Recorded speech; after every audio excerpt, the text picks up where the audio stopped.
How to change your Shake Shack password online. Hey everyone, welcome back to the channel.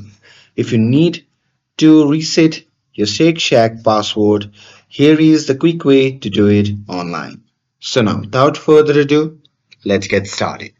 So first thing first, open any web browser and now here once inside, just click on the search bar and simply search Shake Shack. And now here on the search result, just click on the first link and after that you'll be prompted to the official website of the Shake Shack.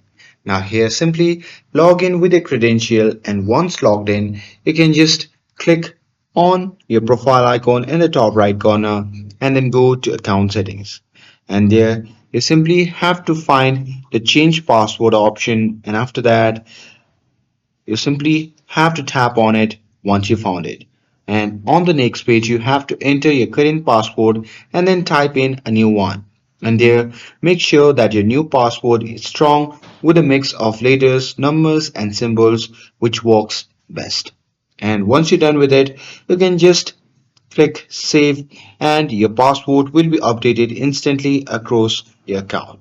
And with that, just a pro tip is that you can log out and back in with a new password just to confirm everything works.